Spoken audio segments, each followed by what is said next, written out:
Aragorn LOTR is written as the iconic hero in Tolkien's story. He helps aid the free people of Middle-earth against daunting odds to ultimately overcome the forces of evil. As you listen to my conversation with Casey Scott, we'll be going over this along with how Tolkien's portrayal of Aragorn is the ideal man. So with that, let's dive right in. Welcome, my lords, to the White City, where you will learn more about Middle-earth and discover differences and similarities between the Rings of Power show and Tolkien's books, and whether Amazon's show, episode by episode, is worth watching. I'm Philip Dutt, your host, and I'll be joined by Matt Vandervoort and Mark Schaefer. I hope you enjoy. Hello everyone, thanks for tuning in to the White City Podcast.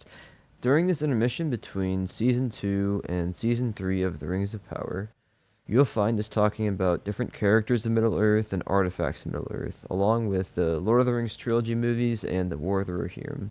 If you want to listen to our Season 1 review, then go to the beginning of the podcast at any audio platform. Or if you want to listen to our Season 2 review, go to YouTube or an audio platform and search Season 2 review. There will also be new guests on the show with good amounts of Tolkien and lore expertise. So a lot of things to look forward to. Today I have with me a new guest, Casey Scott, who is pastor at, remind me of the name of the church again? Chapel Rock Christian Church. At Chapel Rock Christian Church, yes, in the Indianapolis area. And we'll be going over primarily like Aragorn's journey in Middle-earth, and we'll also be talking about some thoughts on the Rings of Power too, and then just kind of jump into, for you, Casey, how did you get into Lord of the Rings? Was it watching the movies first or reading the books first, that sort of thing? Well, I'm going to go ahead, Philip, and date myself here. In just a few weeks, I turn 49. So I'm very squarely in Gen X, and I credit Miss Leanne Stousing. I took an elective class in 6th grade called Great Books. Not all of them were, but one of them was The Hobbit. And so I got to read The Hobbit for credit at South Middle School in Joplin, Missouri, where I grew up. And just fell in love. Now, my mom was, she wanted to raise, I have a younger brother, so she wanted to raise young men that believed in chivalry and honor, and so she had us read, like, King Arthur. So, like, some early, like, some of the, the Great Illustrated Classics for Children, where it's like every other page is a picture. So to read, like, King Arthur. So I kind of was into some of that stuff, and Robin Hood, grew up watching, like, The Sword in the Stone, the Disney version, and the Disney Robin Hood. So some of that stuff was there. But about the same time that, I was in Miss Stousing's class, The Princess Bride came out it was not a big hit in the theaters, but it killed on VHS, right? It was huge video rental. So it was kind of a combination of a lot of that stuff. And Miss Stousing had us read The Hobbit, and I just fell in love. And then the next year, you could also take Great Books Part 2 in 7th grade, and so we read The Fellowship of the Ring. And that was what, like, really cemented it. So this is 88, 89, somewhere in there. So way before Peter Jackson had done anything. I mean, he was making scary movies, and probably still in art school back then. Right. Was really into it. And so, like, to be into Lord of the Rings, put you in the same group as, like, the Dungeons and Dragons geeks at school. Like, it was not, it did not have the cultural cachet that it now does.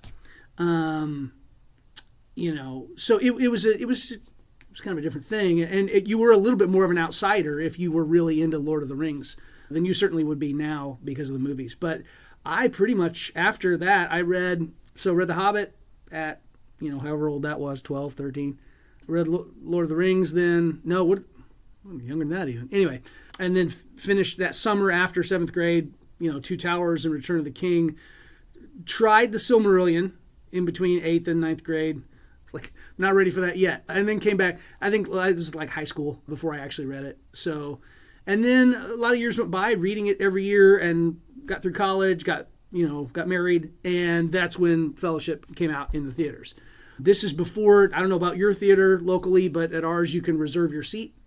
And so way before that, like you had to get there early to get good seats. And I'm enough like Sheldon Cooper that I like will test the the acoustics in a thing on Big Bang. He's he's like trying to figure out where's the best seats. I'm dead smack in the middle, and we got there 3 hours early. I took some of the kids in our church youth group and got there and just waited in line. I stood there for 3 hours waiting to get good seats for Fellowship. We were the first group in line. Right behind us, there was another guy. He was literally finishing up a chainmail vest. Like he was like putting the rings together as we were waiting. And he got it done just in time for the movie. Slipped it on, walked into the theater. It was wild. And then, every year after, the next 2 years, long lines, it just got bigger and bigger. And by Return of the King, it was get there. We'd moved to Billings, Montana by that point, but 3 hours early, and you're going to wait in a line around the theater. People were in costume. It was wild. Was that the Fellowship or the Return of the King? Fellowship was it was Return of the King, where they were like literally wrapped around the theater. Okay, yeah.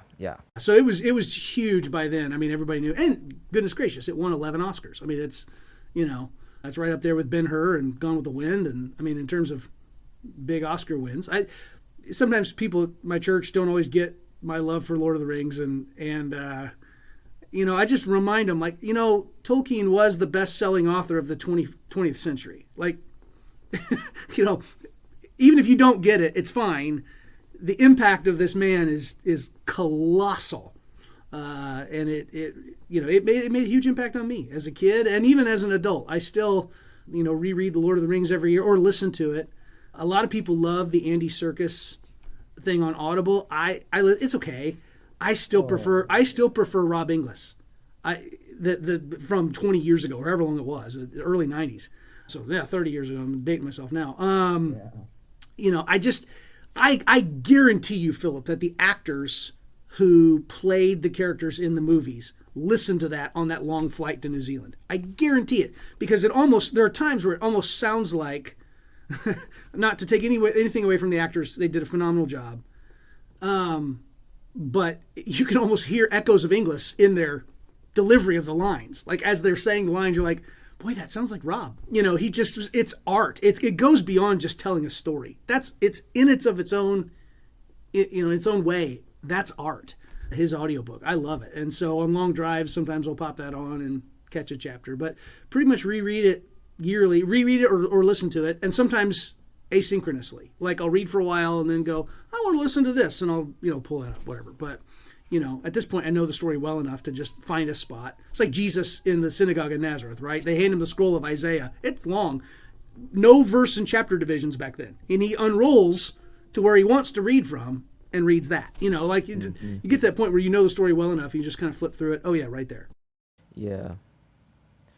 So that's cool. Yeah. So going into the Lord of the Rings movies, basically after watching them all, did you think, wow, this is a really good adaptation of everything, or was it kind of like, wow, I mean, it was decent, but like it was missing a lot of stuff? I think your first statement is correct. That's how I felt coming out of it. It's really good.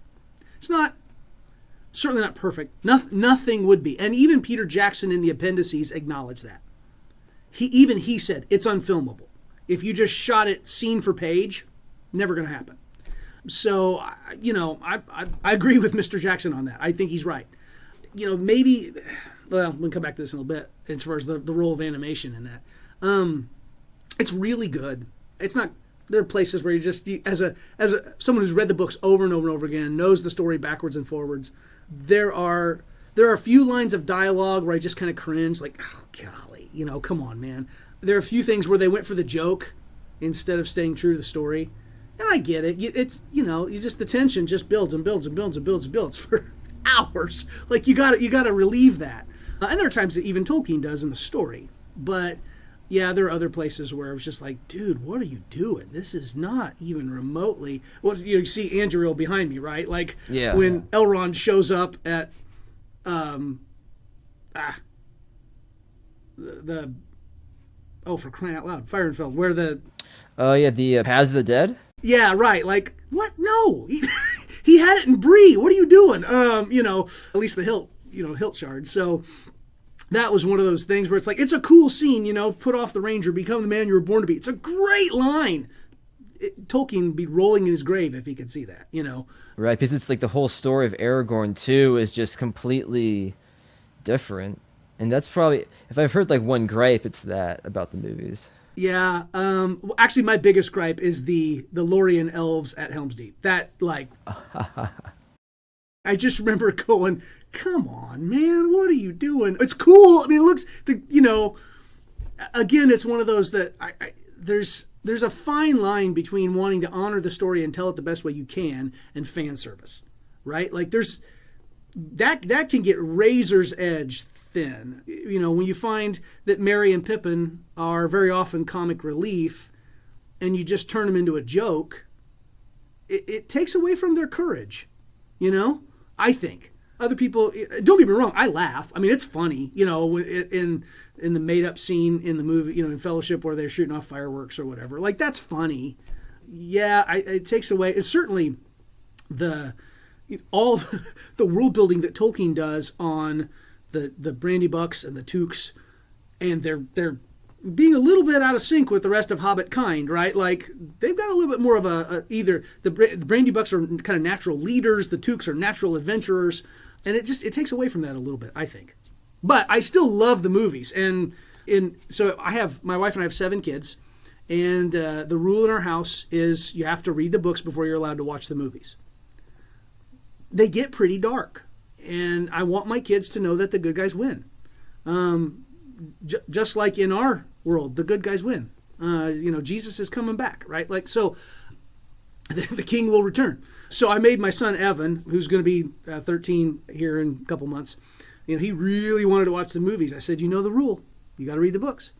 And so they did a very limited release this past summer where the extended editions were back in the theater.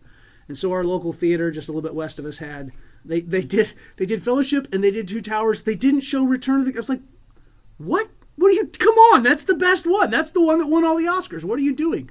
Anyway, so we had to do that one at home because of course I own the DVD, the theatrical and the extended, and then the Blu-ray theatrical and extended. But I wanted Evan, my son, like, you got to know how this ends.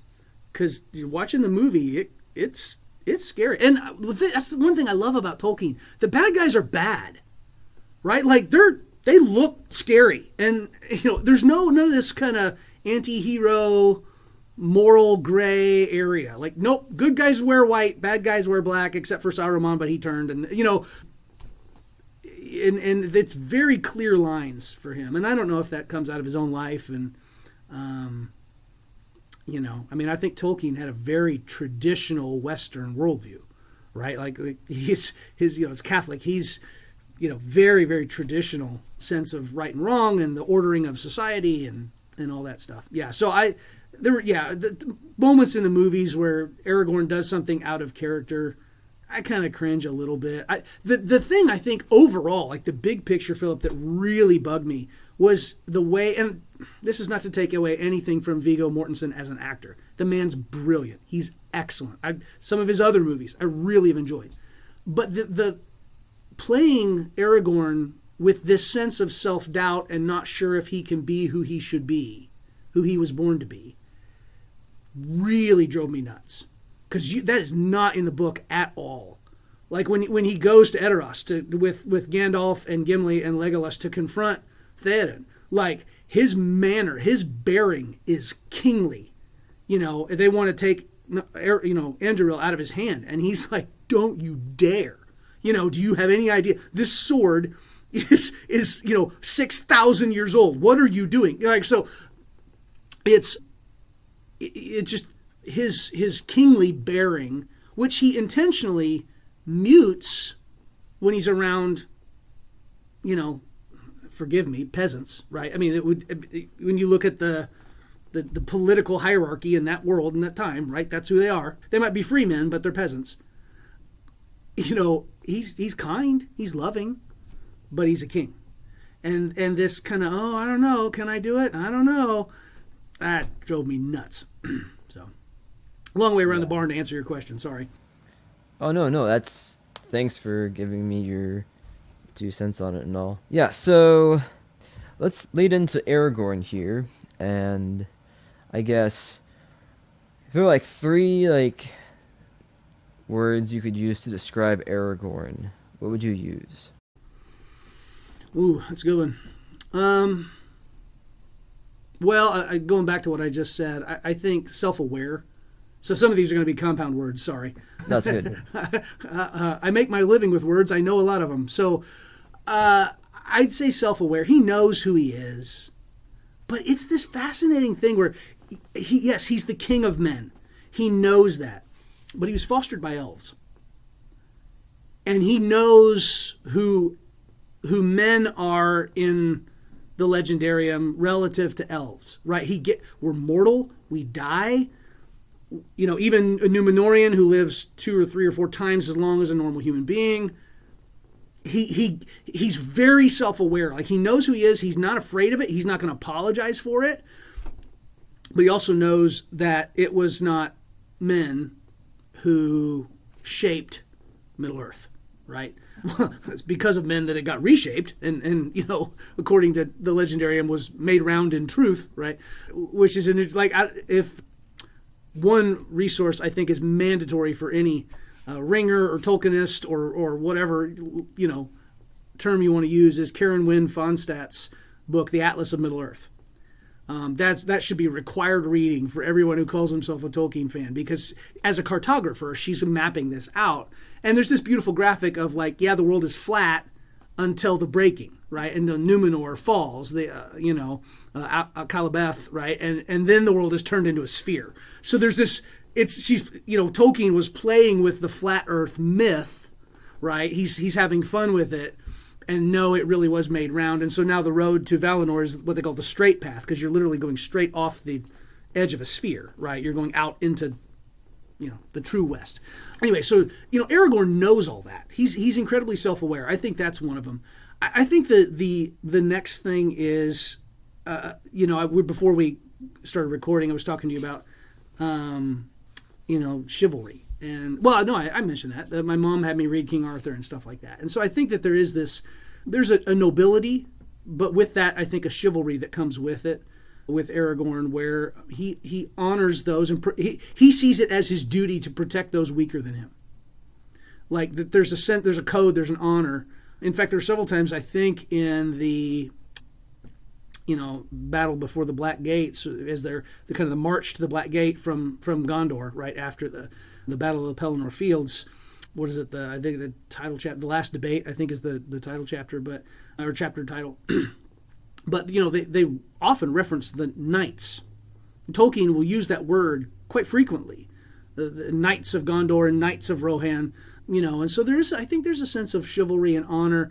It's absolutely, this is one of the things that I think Jackson did right in the movies, was this kind of courtly love with Éowyn, right? Like, he honors her. At no point does Aragorn do anything unhonorable toward Éowyn. And he, it's kind of one of those, like, listen, if Arwen hadn't gotten to me first, but he deeply cares for her, and it's not this kind of like unrequited love so much as it is, she's a lady of noble birth, and it's my responsibility to care for her. So I'd say, his chivalry or nobility, or whatever you want to do that, in addition to self-awareness. And I think the thing that most grabs me is just his humility. I don't think I know it's not. It's not in the book, but one of the best places where Peter Jackson, it's one of those scenes that I know it's not in the book, and so it bugs me, but I love it. Where Aragorn finds Frodo on Amon Lâ, and after Boromir's betrayal, right, he finds him, and And he tell in the movie, at least, he says, I would have gone with you to the very fires of Mordor. And he does this motion with his hands, like he's releasing any claim on the ring. It is a beautiful scene. And I remember the theater, like, oh my goodness, that's great. He turns around, he's going to go fight all the orcs. Like I'm like bawling. First of many times that Aragorn made me do that. But it really did capture his humility. Even though he's, again, self-aware, he knows he's a king. He's not like, like trumpeting it out there with people. He willing to give his life in protection and service of those he loves. And Peter Jackson, I think the places where he did innovate, if you want to call that, invent stuff, typically he's leaning into that. I think he pushed it a little too far, and that makes Aragorn seem uncertain of himself, which he never is, in the books. But I did love the humility. So self-awareness, his honor, chivalry, nobility, whatever you want to call it.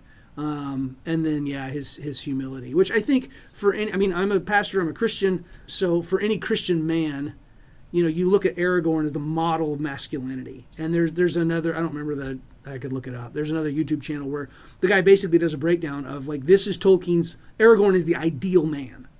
He's what Tolkien pictured as the ideal of masculinity. And it's the opposite of toxic masculinity. It's polar opposite of what is sometimes get bandied about. And, sometimes the in popular media, the heroic literature like Lord of the Rings gets just kind of tucked into this category of, well, that's just chauvinist, whatever, blah, blah, blah, blah. And I'm going, no, actually, if you live like that, that makes you the kind of man that most women I've ever met really want to be around. And here's the thing, Philip. My wife, she does not like Lord of the Rings at all. Like, she just doesn't, it's too much conflict. Like, her idea of conflict is, are we going to get to put the bake sale on time? If in a Hallmark movie, like that's where she's at. And we've been married for 25 years. I love her to pieces, but she just doesn't care for Lord of the Rings. But it is those, she has said, it is those qualities that Aragorn embodies that she sees imperfectly reflected in me that she loves. I'm not who I want to be. Yeah. I'm still growing that way. But it's, so it is that sense where she's looking at me and going, well, you're not there yet, but you're making progress toward being like that. And she's never put it that way. She's way too kind to say that to me. Well, I'm 25 years into this, I'm learning a thing or two about how to do this marriage thing. So, yeah, I see that. And the whole deal about, like, when Tolkien dies, he, on his gravestone, it's Beren and Luthien, right? Like, for him and his wife Edith, and their love story. So there's the Tolkien movie came out. It was like in theaters for like one weekend, right? Is the biopic on his life. Again, my wife does not like Lord of the Rings, but I said, would you go with me? Can we go on a date and go to the theater and watch this movie? It's not about Lord of the Rings. It's about him and his, growing up at Oxford. And she goes, okay. She actually liked it. Like, she goes, that was a really good date movie. It's because it's basically him finding fellowship with his brothers at Oxford, right? And finding love with Edith, the fellowship of marriage. Yeah. So, yeah, that's Aragorn will always. I love the other characters. Faramir's usually the top three for me, and without a doubt, I don't even have to think about it. That's great. That Tolkien movie is pretty good too. It is. I think it's on Amazon. If you wanted to catch it, it's worth your $5 or $6 to watch. It's a great date movie too. But yeah. So, how about some inspiration that Tolkien had to create Aragorn? Was there any kind of mythological characters he was pulling from, or like that? He's very much on record as saying that he wanted to create a mythology for England, that he felt like England didn't have a mythology of its own. It's kind of a mishmash of stuff. There's, of course, the Celtic myths, Ireland and Wales and Scotland. Then there's some of the French stuff that came across the wall, which is a lot of the Arthur. At least a lot of when Arthur gets put in the High Middle Ages, those portrayals of Arthur in the High Middle Ages, full plate and chain armor, which is really more like, if you're into history, I mean, you're going 1300s. Somebody he gets depicted that way when, probably was based on the real person of a, post-Roman Britain, this war leader. And that was I don't remember the name of the movie. It might have just been, was it Arthur? With Clive Owen, the British actor Clive Owen played King Arthur, but it was it's like right after Rome withdraws. So it's like 500s AD. And they played that, tried to tell a more historic King Arthur story. I really like that one. I thought that was really good. And there's another author, a guy, Stephen Lawhead. I don't know if you've ever heard of Stephen Lawhead. He's American, but lives in Oxford, England. And he writes like Christian fiction, but he did what's called the Pendragon cycle. And so he basically combines the legend of Arthur and the legend of Atlantis. So it's similar to what Tolkien does, right, with the Akalabeth of Numenor and all that stuff. And he also portrays Arthur as kind of a Celtic post-Roman war leader who becomes king. I think some of that was an influence on Tolkien for Aragorn.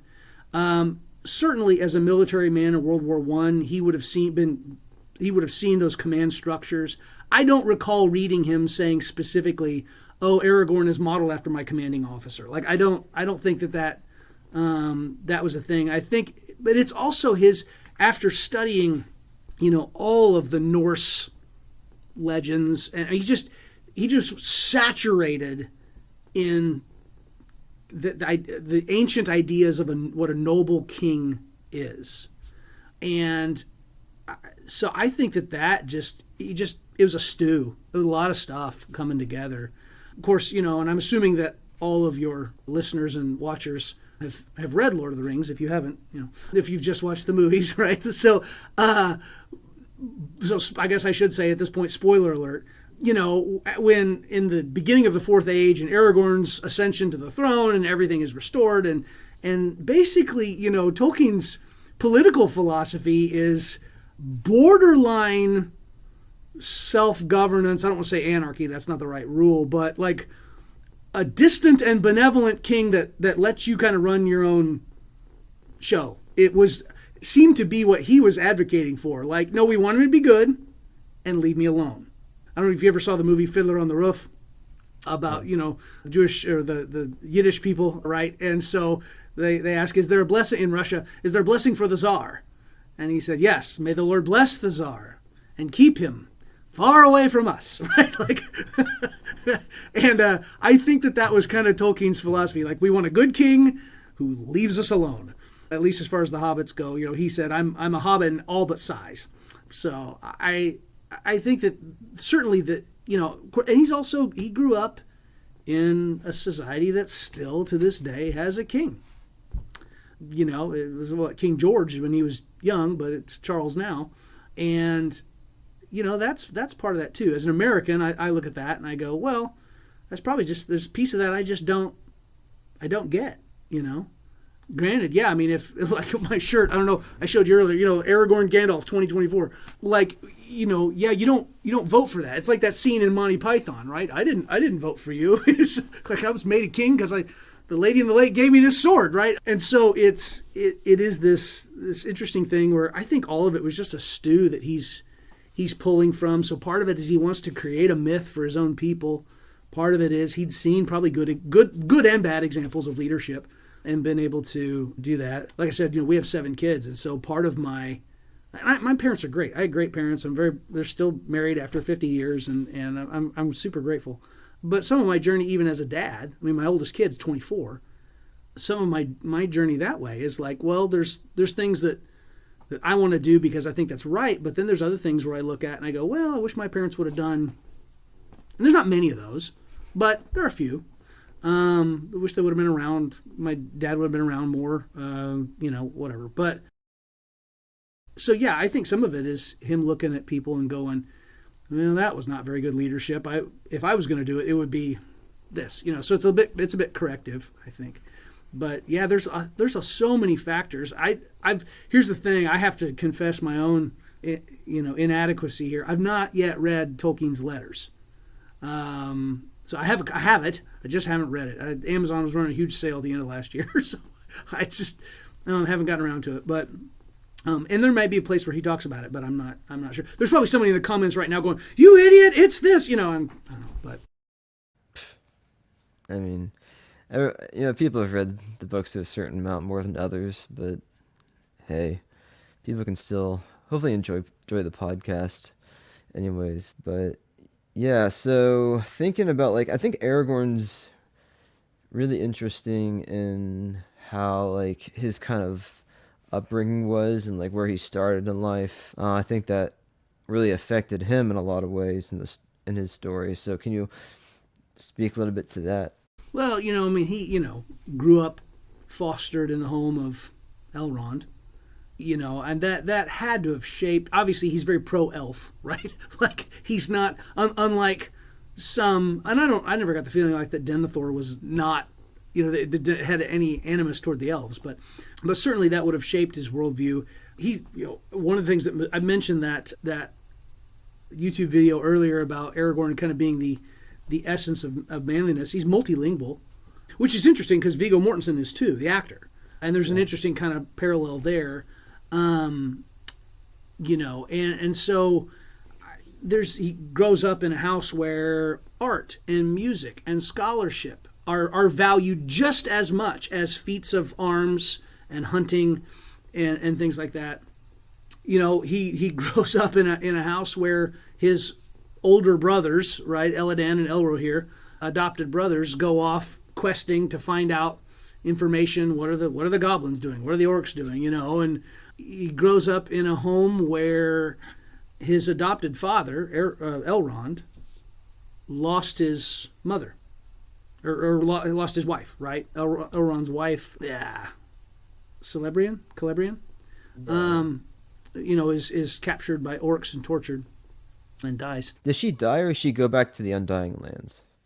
Or is that they're kind of the same thing? Yeah, right. Well, for elves who are immortal, it's funny. I've been reading. Carl Hofstadter's book, The Nature of Middle Earth, is really good that way, and he talks about that. But in Morgoth's Ring, and so Tolkien just yesterday was reading the chapter on what happens when one elf in a marriage dies, like the one who's not dead and wants to. Like if the one who dies wants to come back, like the one who's still here has to wait for them to be reborn in the body of an ancestor, like of a descendant. Like their soul is put into a child that's born and grow up, and then they get remarried. And Tolkien was emphatic about this. They must go through a second marriage ceremony. It's not just like, oh hey look, it's you're back. No, because they're in a new body. Like their soul is the same soul. They remember their life before, but they're in a new body, and so they need to be married again. I was just reading this. Of course, all this stuff came out after he died, right? This is all Christopher's work. But you're right. Yeah, I think she goes to the Undying Lands to be healed and doesn't ever come back.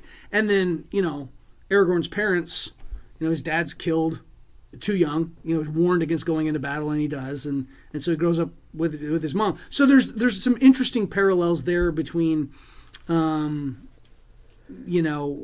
home that he grew up in, and then his later life and achievements. I think also, if I remember right, he doesn't meet Arwen until he's lived there a long time. Like she's visiting her grandmother Galadriel in Lorien, and so he's a full grown man before he meets her, and it gives him something to shoot for. And I think just this is probably maybe beyond the scope of what you want your podcast to be about, but I think when you're looking at Aragorn as like the ideal man, and not just male, but I mean in Tolkien's concept of what a human should be, right? I think all of us need something to aim for, something high and lofty to go after. There's John Eldridge in his book Wild at Heart talks about every man needs, I'm trying to think here, a battle to fight, a work to do, and a beauty to win, or something like. I don't remember. I know I have two of the three. I'm not sure about the middle one, but that there's something worthy out there to grasp for, to reach for. Again, the the portrayal in Jackson's movies of Aragorn being, I don't know, I'm not sure. Like maybe Arwen, you should keep this little fancy jewel, and like that's not him in the book at all. Like he's aware that he has to become everything he was born to be to have her hand. He knows that. And he's going for it. It's not like he's like, well, if I can pull it off, maybe we can get hitched. Like, nope, that is part of the motivational system that's driving him. And so I think being around that certainly shaped him in his early years. But then also, and this is the other thing, I think it's home. I mean, he's made fun of in Bree for his long legs, right? Strider. It's not actually a compliment. They're mocking him. And he's misunderstood in Hobbiton, or invisible. Ideally, they don't even know, right? Like there's that line that the hobbits live just days from enemies that would freeze their blood, and but for the ceaseless watch of the rangers, they would have been conquered long ago. But Rivendell is home. If I were ever to win a sweepstakes, like millions of dollars, it wouldn't be a 1-to-1 thing, but I would build Rivendell. not like to look exactly like the movie set, but to be that place. Where Bilbo, I think I mentioned this in the forum. It's a perfect home, whether you want sleep or rest or food or fire or to study or a pleasant mixture of all of them, which sounds delightful to me. If I ever won $10 million, I would build Rivendell, and then you could just book time there for free. Like to me, that sounds like the ultimate way to express God's grace to people, and just say, there's an application, you fill out time, you can come here and you can be healed. That's home for Aragorn. Like, he knows he can come back. He's going to go off and do really dark, really hard stuff. And he's going to face evil in its worst iterations. But he can come back to that. And he kind of has this home base. And so I think that really shapes him as a person, and enables him to go do really hard stuff, to face horrific evils. There's this line, I think it's in the appendices in Return of the King, where Tolkien talks about Aragorn being the hardiest of men. Like, the guy, he's just made of steel and spit and leather. Like, he's just, he's tough. He's not a pampered aristocrat, I mean, here's a king with calluses on his hands, right? And I love that picture of him. And I think part of what enabled him to do that is he knew he could go home. I remember a conversation I had with my wife, and we're just kind of going through a really hard season in ministry. Not all of Jesus' people are always just like him. It's sad, but it's true. And I'm not either. And it was just really hard. And I remember, her saying something along the lines of, what are you gonna do? And I said, at the end of the day, I just need you to be in my corner. I don't care if everybody else in the church thinks I'm an idiot. As long as you and our kids are behind me, I'll whip the world. But I need to know that home is a place that's gonna guard my heart. And I think Rivendell was that for Aragorn. I think that, he knew he could go back there, he could get healed of the hurts, and get ready to go back out and do it again until Sauron was defeated. Yeah.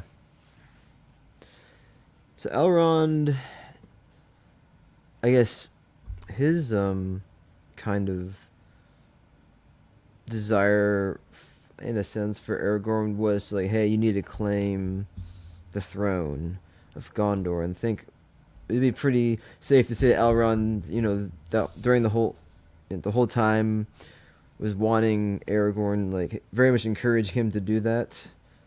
Absolutely. Though he in the books he withholds the staff, right? He gives him the Shard of Narsil in the books, not the movie.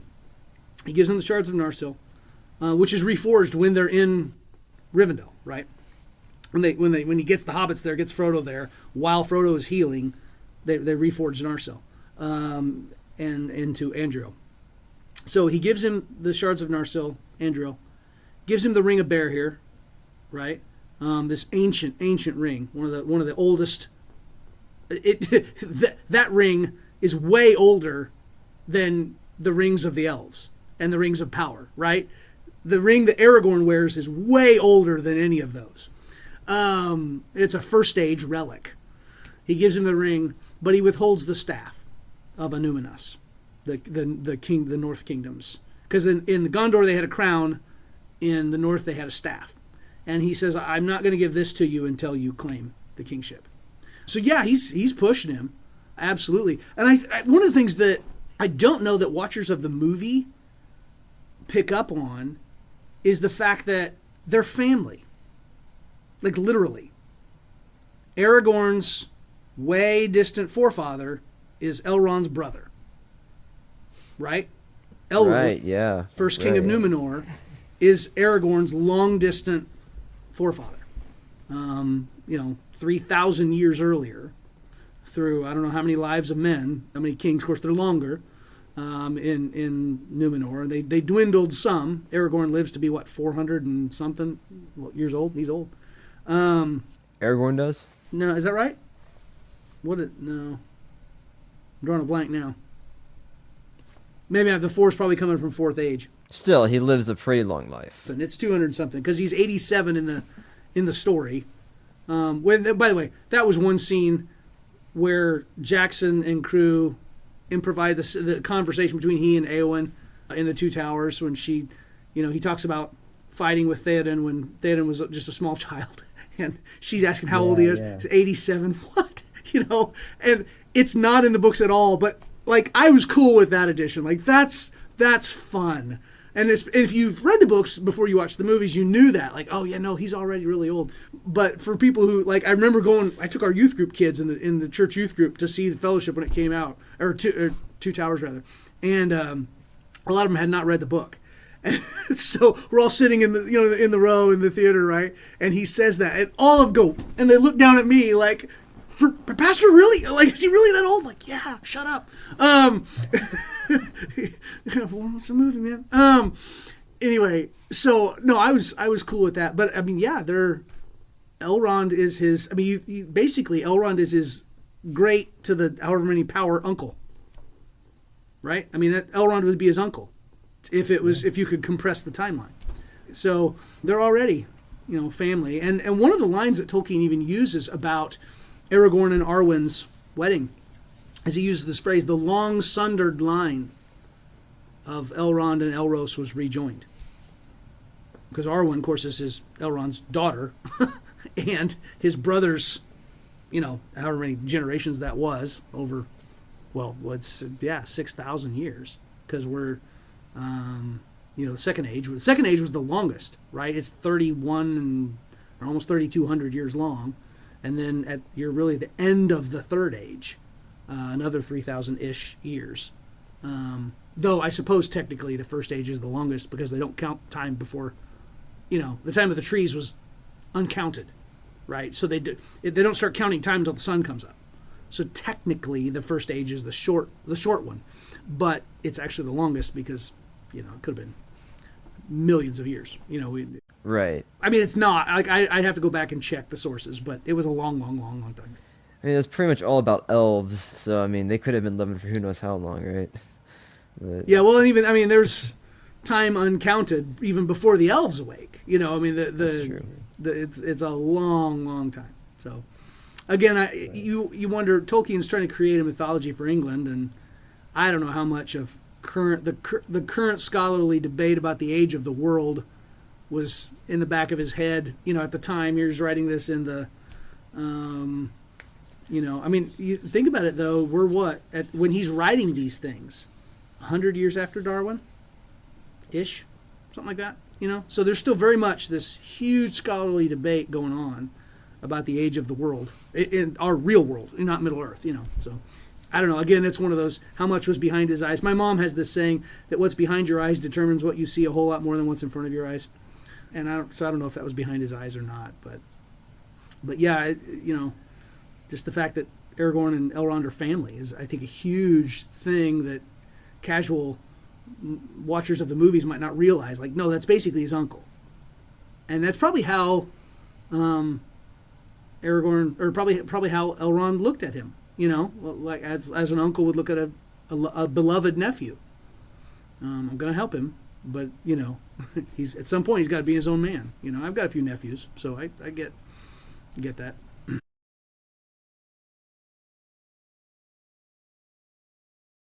So with Aragorn like wanting to marry Arwen, do you think that I don't know.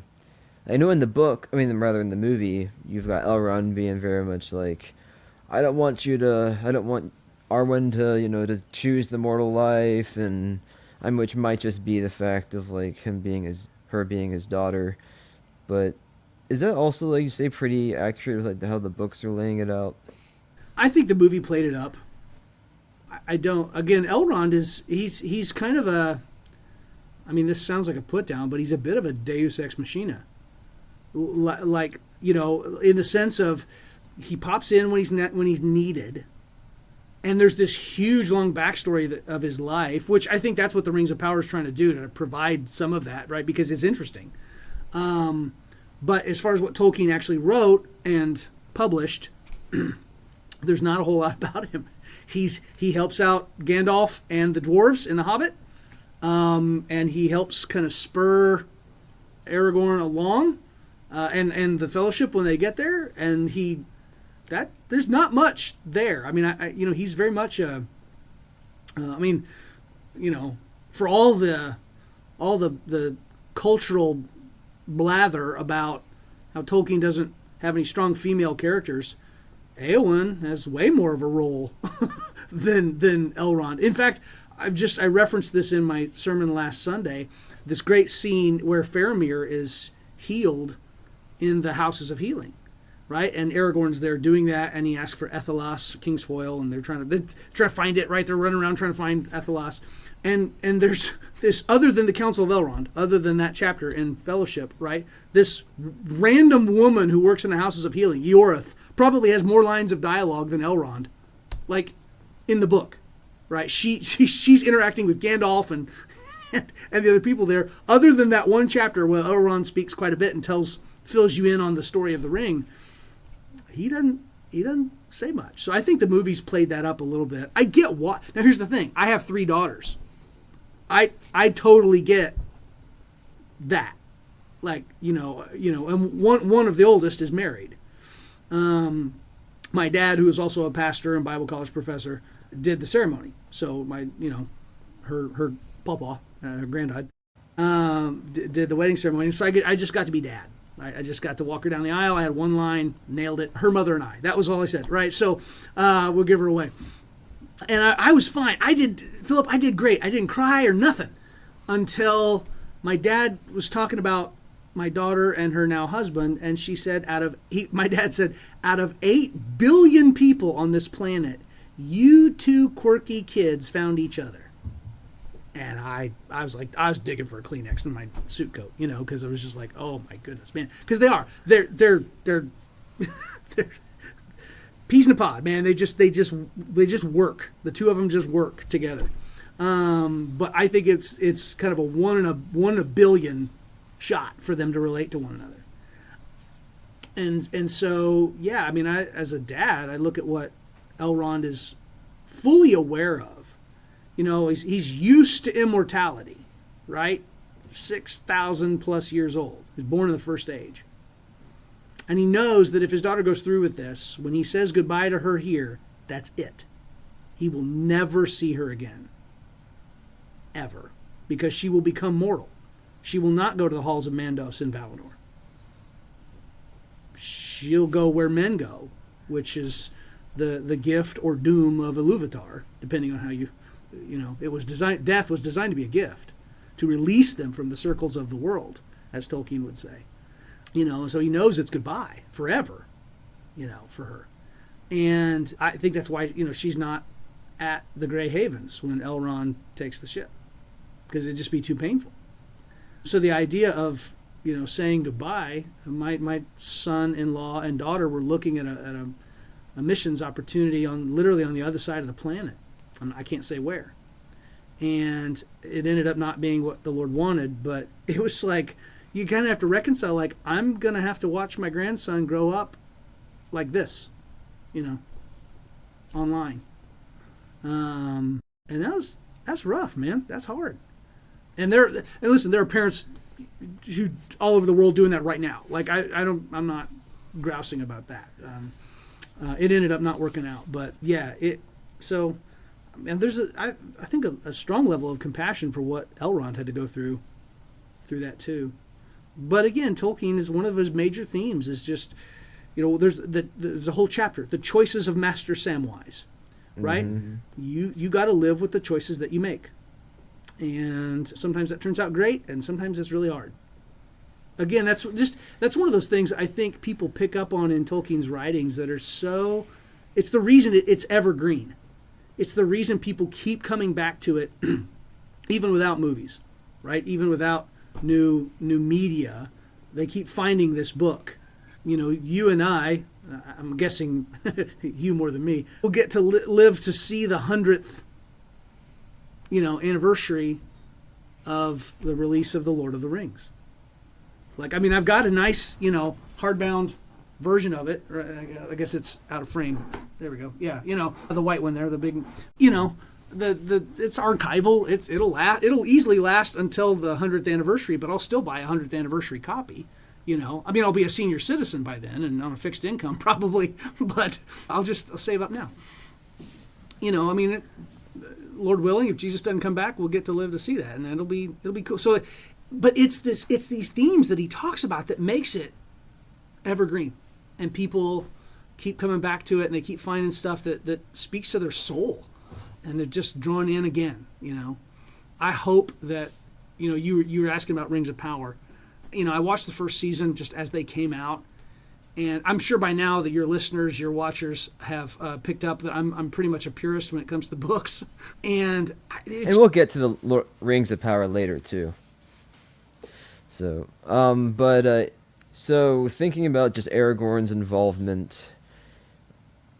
So, we've kind of touched on it, but, what's his greater purpose in Middle-earth? And I guess, a second question is kind of, without him, do you think the ring still would have been destroyed? Well, it was. He did.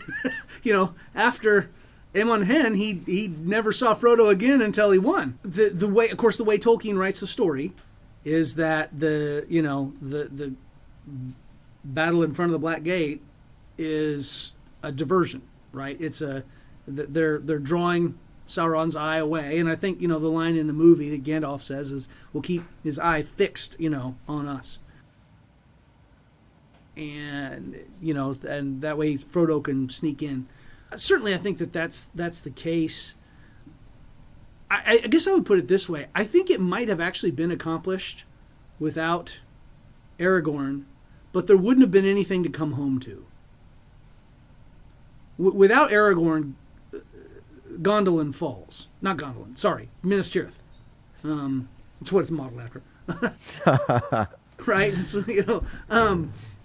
Actually, there was a Minas Tirith in the First Age, but it was in a different spot. Yeah, the White City, that was of course, Gondolin's the first White City, but the White City falls without Aragorn. And so even if Frodo had accomplished his mission, he would have come home to ruin and waste. Total destruction. If Aragorn had failed, if Aragorn had been killed, whatever. Or if he chickened out, if he started in the paths of the dead and been like, nope, hard pass. I'm not doing this. And of course in the movie they have the army of the dead at, in the Battle of the Pelennor Fields. In the book, of course, they don't do that. They help him seize the ships of the Corsairs, and it's just Aragorn and the people of Lebanon, the southern edge of Gondor along the sea, the Falas, that are coming in on the ships. It's not, there's no ghosts. I think Frodo would have accomplished his mission. I'd like to believe that. I think, if nothing else, on the basis of his friendship with Sam, like that, and the way that Tolkien as a writer is using Smeagol, Gollum, but yeah, he would have come home to,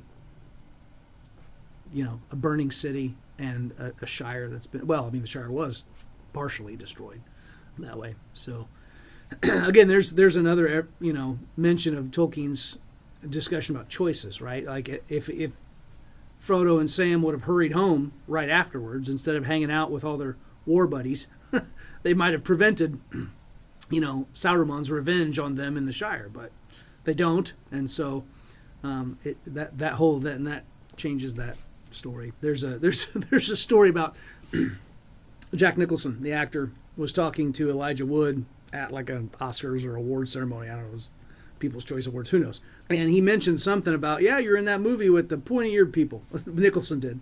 And he's like, yeah, The Lord of the Rings. And he said, yeah, didn't you die? And he goes, what? No. He goes, yeah, I saw you. You were like laying on the side of the mountain. You were like dead. And he goes, no, Jack, that wasn't the end of the movie. He goes, I don't know, it went dark. I walked out. Like, he left before it ended. Because it does. I mean, it ends like 4 times. If you don't know, there's more. And remember, those came out before Marvel movies. So, you got Return of the King in 2002, and Iron Man's not till 2008. So no one was conditioned to stick around and wait, It's different now, but yeah. Yeah, so we see Aragorn in Middle-earth is really uniting the men and bringing that to a close and kind of building up the free people of Middle-earth. Now, moving into the Rings of Power some, actually, because I think at least through slight communication that we've talked about, I think you said that you had watched the first season, but you didn't move past that. And, it's just one thing. It's interesting to get different fans' perspectives. And this isn't just fans who have like never read the books. This is fans who have like read the books, know the lore very well, like the show, maybe didn't like season 1 as much, but liking season 2 better, actually.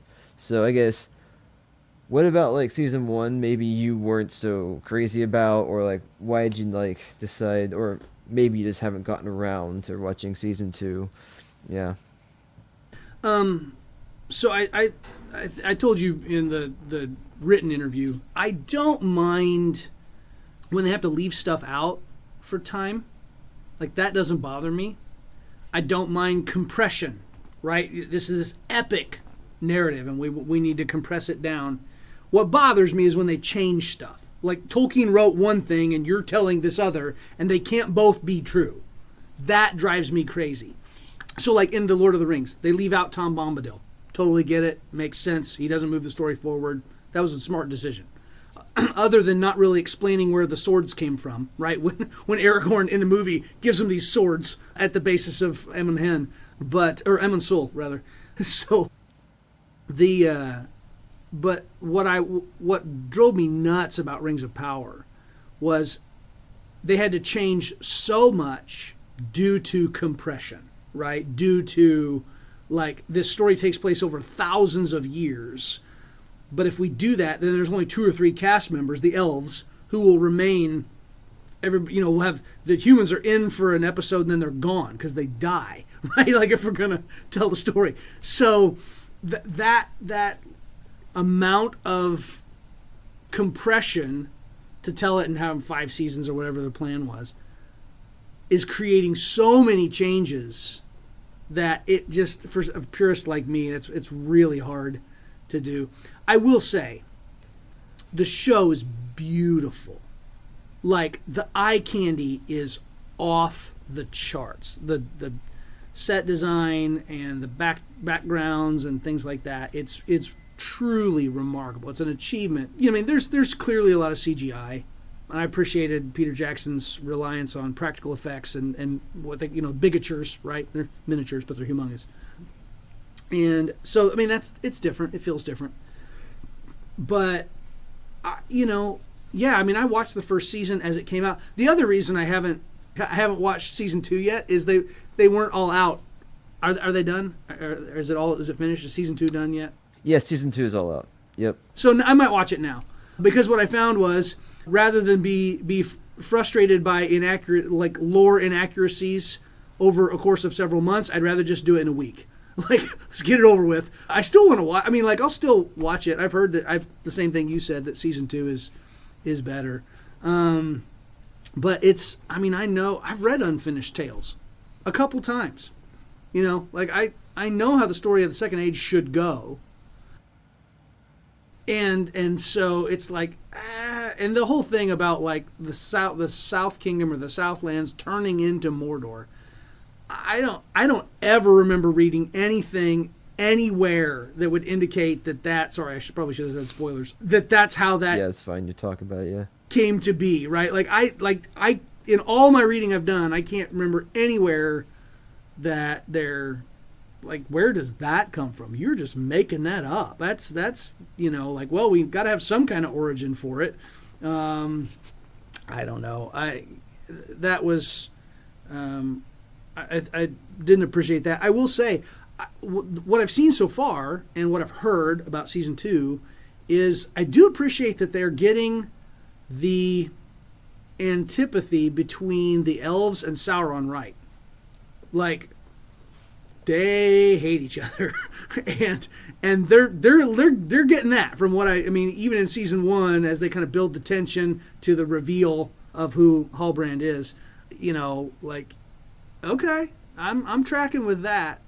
But yeah, just some of the changes, and they're so compressing that Second Age timeline. Yeah, that's it's frustrating me, and I'll just wait till it's all out and just watch it in one go. Take a long weekend or something. But Yeah, it's interesting. So it's talking about that timeline is definitely something I think that a lot of people have all, like, agreed is, like, in the least a lore issue, right? Yeah, because I know I don't really know how strongly I feel about it, but some people say that, oh, like, it's kind of tough to just, like, be like, oh, this happened here, and then, like, 1,000 years later now this happened here, and it's like you almost have to, like, condense the timeline if you're gonna make it. I don't know.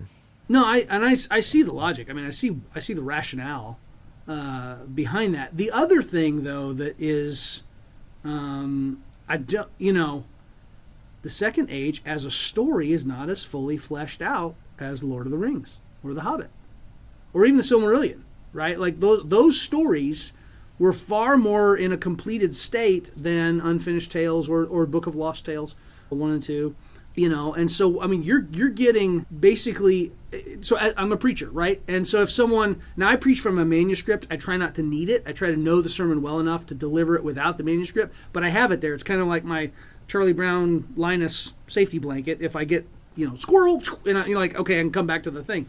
But, what, if I were just to create an outline rather than a manuscript and hand it to you and say, okay, you preach this sermon. Well, I don't know, maybe you could, maybe you couldn't, right? Like, it would be that thing where, and I this is like all Tolkien left was an outline. It's not like a manuscript, a fully fleshed out, here you go. He left an outline. And so as they try to fill in the gaps, well, they're filling it in different maybe than he would. I was initially, when I first heard that they were going to do it in Amazon, like on their Twitter, because it was still Twitter back then, they did, like, they tweeted out a map of the Second Age of Middle-earth. They had Numenor. And I got super excited. I'm like, oh, sweet, they're going to tell the Second Age story. There's so many cool stories in the Second Age, and because I've done the reading. I did the homework. Yeah. And, some of the, and here's the other thing. Tolkien talks about the exploration of the Numenorians. He never says what they did. They established a haven at Umbar. They established Pelargir.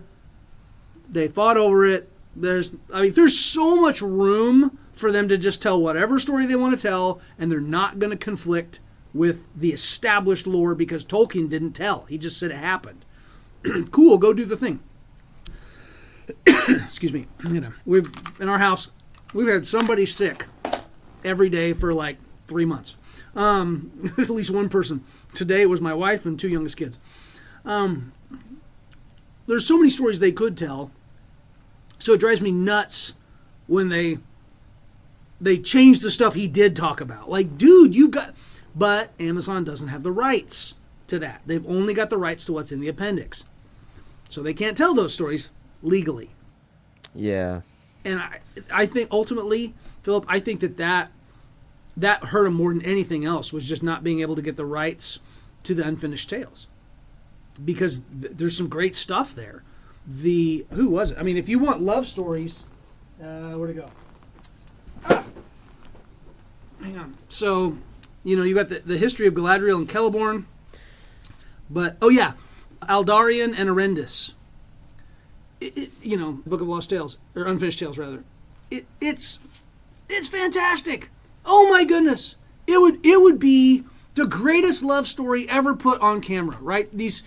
It's on again, off again. Do they love each other? Don't they? There's a guy who's in love with the sea, and she loves him, and then he's gone a long time because they're long-lived, and they're in no real hurry to get married and settle down and have kids, and and of course the connection to Lord of the Rings is Aldarion is what Aragorn and Arwen named their son, right? So you've got this really interesting linguistic naming connection there. It's a fantastic story. They can't tell it because they don't have the rights. So, I don't know. It was when I got super excited at first, and I was like all in, like, this is going to be amazing. And then I found out, like, nope, it's just what's in the appendix. Man, come on. So, I don't know. I probably will eventually watch it. If eventually this sickness that our whole family's been passing around will hit me, and I'll be down for a day. And it's great. I'm going to take a sick day and watch this whole thing. Yeah. And just like one thing about like with Aragorn, especially even in the Rings of Power, they're trying to like kind of, in a lot of ways, they're trying to tie back things to Lord of the Rings, and I think there's some of that in the first season, and you get more of it in the second season. So you see like Elendil and the Isildur being tied back to Aragorn, especially in the movies. But there's like one scene there where like Elendil basically draws his sword. And he draws it the same way Aragorn does whenever he first gets it, and it's kind of like to bring you back to that whole thing. I think the filmmaking term is a match cut. They match it, Yeah. So just how would you like rate season 1 off of enjoyment and off of lore accuracy? If you could go like kind of grading scale. Yeah. So on a 1 to 10, I'd give enjoyment. So I'll put it this way: if I were able to shut off the part of my brain that knows that they're jacking with the lore, 10, absolutely, 100%. Like, it's a great show. If you don't know, like I do, that they're fiddling with it, I would say the same thing, maybe not a 10, but even the Hobbit movies. The first one was okay. The second two were hot garbage. I mean, I just did not care for them at all. And it should never have been two. They smelled money and they went for it, right? Like, it never should have been 3 movies. 2 at most. Stop it at the Carrock, right? Stop there, like when they get to the Carrock, which they did, right, in the first one. That should have been okay, right? The second movie begins with them meeting Bjorn, getting through Mirkwood, getting to the Lonely Mountain, right? That should have been the whole second movie, and then be done.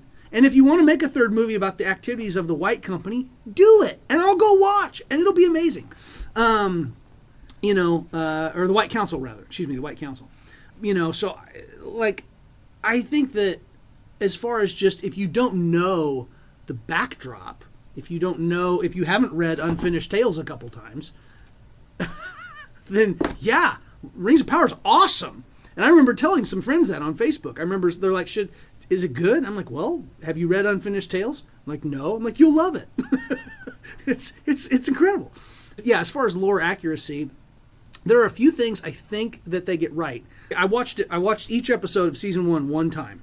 So I'm not like a I've rewatched Lord of the Rings a bunch, but not that show. Like, one of the things I was looking forward to seeing in the show, and maybe it's in season 2, so don't spoil it if it is, but is they talk, Tolkien talks about the steel bows of the Númenóreans. This is like, bow and arrow made of steel. And I was like, that sounds awesome. like, that's so cool. I don't know. Maybe they show them in season 2. Like, I'll watch it eventually. Like, don't ruin it if they do. But I was really looking forward to that. I was like, oh, that'll be so cool. The double-masted boats, like with the two sails that look like the wings of a bird, like, that was cool. Like, okay. Tolkien talks about the mast of the boats, singular. He doesn't say masts. So as a preacher who's very often looking at Greek and Hebrew, paying attention to grammar, like, okay, well, whatever. But it's cool, right? And Tolkien himself very, very often makes a lot of the whole seabird, thing that, and he's going all the way back to the First Age and the ships of the Teleri at the Lonely Isle in Valinor, right? Like, and looking like seabirds, like they looked like birds. So there's this long, long history of that. I think that's cool.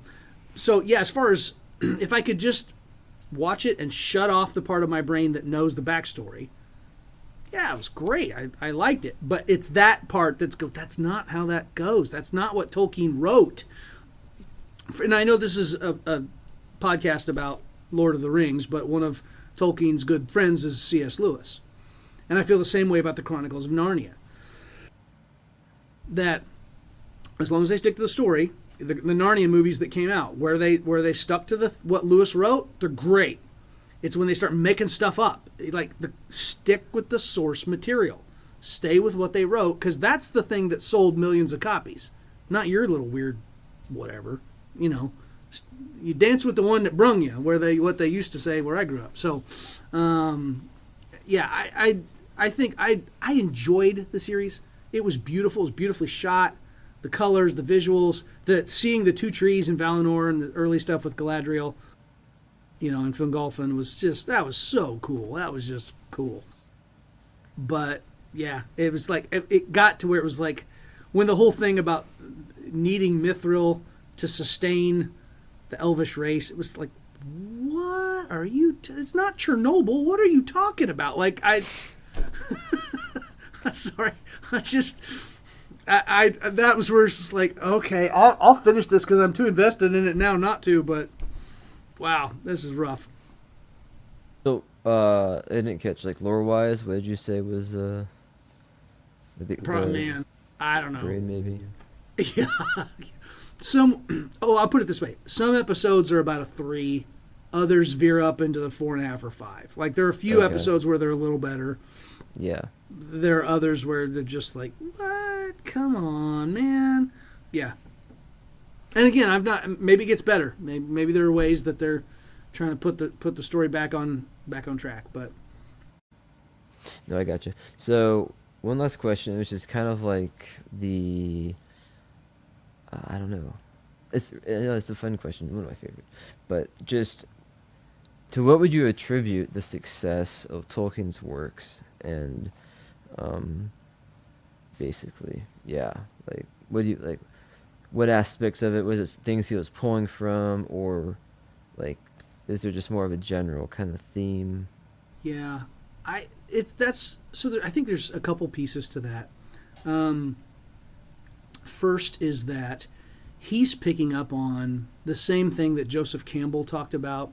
So Joseph Campbell studied something called the hero's journey, and he wrote a book called The Hero with 1,000 Faces, and he tracks just kind of what he calls the monomyth, that there's this story arc that weaves through, and there's just, you can see it in all these great ancient stories. And some of that is just the universality of it, right? The reason Tolkien appeals to us, the reason that Lord of the Rings connects, is the universality of this idea of, you think about Sam. He's a gardener. He's a simple kid. He's probably a young man, right? A hobbit, but a man. Tolkien's canonically hobbits are humans. They when hobbits die, they go where humans go when they die, right? So they don't go to Valinor. In fact, I just read in Morgoth's Ring, Tolkien says that Frodo goes to, is it this? Maybe it was something else. But goes to Valinor to heal, and then ultimately dies. Like he doesn't live forever in Valinor. He dies because he's mortal. Anyway, it's kind of fascinating to me. Anyway, so I think that some of it is just the universal things that appeal to all of us. The great stories. Sam, a normal guy who has to step up in a really hard spot and become a hero. That story, that's all over the world. There's so many stories that pick up on that theme. Philip Ryken, I don't know. So there's a book I read recently. For any Christian who loves Lord of the Rings needs to read this book. The Messiah Comes to Middle-earth by Dr. Philip Ryken. He is the president at Wheaton College up in Chicago. Huge Lord of the Rings guy. In fact, if you're in the Chicago area, on Wheaton's campus, they have the Wade Center. And at the Wade Center, they have the desk that Tolkien sat at when he wrote The Hobbit. It's there, like you could touch it. It's awesome. And they have a lot of like his Tolkien's pipe, and it's just one of them, some really cool replicas. They have the actual wardrobe, like The Lion, the Witch, and the Wardrobe. They have the wardrobe from the kilns in Ireland, with Warren Lewis, C.S. Lewis's brother's World War I army coat in it, along with a bunch of other fur coats. It's really, really cool. So if you're ever in the Chicago area, you got to go to the Wade Center on the campus of Wheaton. But Ryken talks about in here the idea that he basically takes the threefold office of Jesus, prophet, priest, and king, and uses them and says, you've got prophet, that's Gandalf, priest, that's Frodo, and king, that's Aragorn. And so, again, part of the appeal is, Frodo sacrifices himself. He says to Sam, and I think the movie did this really well, the Shire has been saved, Sam, but not for me. And so I think part of the reason that Tolkien was so successful was because he's picking up on these themes that are just kind of universal. Like everybody's just like, yeah, I feel that, And so anyone who's ever had to sacrifice deeply to save something, and maybe didn't get anything out of it, like, they saw no benefit of their sacrifice, Frodo's story really, really resonates with them. I'll be 49 in a couple weeks, and so I'm approaching the age at which Gandalf comes and grabs Bilbo and takes him off on an adventure, and so it's like, I think some of us want to, I'd love to go, life is comfy and stable, but there's a part of my soul that just longs for an adventure, right? I'm going on an adventure, and so I think it's just, there's so many, he picks up on those universal human stories that we all kind of gravitate to, and found a way to weave them into a cohesive narrative that just speaks to a lot of different people who are in different stages of life. I saw something on Facebook recently. It said that when we're young, we all want to be elves, right? Beautiful, graceful, immortal. But by the time we get older, we all want to be hobbits. I'm going to stay home with my food and my books and chill in front of the fireplace. And I still got a pretty strong sense of adventure coming up on 50 here, not too far away. But I just resonate with some of these themes. It just really grabs me. And so I think that's that. And it's a great story. At the end of the day, it's a great story. I mentioned earlier my son, who was reading Lord of the Rings. I told him, you got to read it first before you watch the movies. And he was working hard, every day after school. He just jump right on his homework so he'd have time in the evening to read Lord of the Rings. And he finally got it done. He came downstairs, told my wife, he says, "The king has returned." Boom. Like that. As only a 12-year-old boy can. And it was great for him to do that. So it just, from a 12-year-old boy to someone who's in the middle age at this point. I mean, my grandpa lived to be 95, so I'm probably at about the midpoint for me. I'm no Numenorian though, right? Like I'm probably literally over the hill and headed down. So it's still, it still resonates. There's still things about this. I mentioned in the thing I sent you, the written stuff, I'm kind of working on a daily liturgy book from the Lord of the Rings. And I've written a few. The first one I did was Faramir. So it's a morning liturgy. It's what you do first thing right out of bed. And again, some of it was Dr. Riken's book that sparked this thinking. But, in the Houses of Healing, Aragorn comes to Faramir, crushes the Athelas, breathes on it, puts it in the water. He basically calls him back from death, right? And Faramir wakes, and he says, and these words have been burned into my mind. He says, "My lord, you called me. I come. What does the king command?" And it's this beautiful picture of the king calling him back to life, right? And I thought, man, what if I started every day that way? What if I woke up and the first thing that ran through my head was aimed at Jesus, "My Lord, you called me. I come. What does the king command? What do you want me to do today, Lord?" And it kind of, that sparked a thought. This is almost a year ago. I have a friend who lives he's about 45 minutes away from Glacier National Park in Montana. And I was out there in January visiting him. And, it's like being in Middle-earth. It looked like Middle-earth. It was gorgeous. And snow everywhere and pine trees and mountains. And it was cool. And I started writing. And that sparked this idea. So I've got one for Faramir. I'm trying to think. There's one from Farmer Maggot. And it's on the need to go back to your question about why is this successful. When good, honest people stand up against evil, right? Like just salt of the earth folk. My first ministry was in rural southeast Kansas, small church, a very small town, 400 people in this little town, and just good, hardworking folk who are willing to say, "No, that's wrong. We're not going to tolerate that." That's what Farmer Maggot is. He tells off a black rider. Oh my word, right? He tells him, "Hit the bricks, pal. Get out of here." That's crazy. I love that. And then I think I wrote one for Goldberry. I was wrestling with some anxiety. And, she says to the hobbits when they finally get to the house of Tom Bombadil, "Heed no nightly noises." Now, in the movie, they put it in the mouth of Treebeard. But the stuff that Treebeard says to Merry and Pippin when they're at Wellinghall is actually what Goldberry says to the four of them in the house of Tom Bombadil. "Heed no nothing gets past the doors here save starlight and moonlight." And it's a liturgy for bedtime.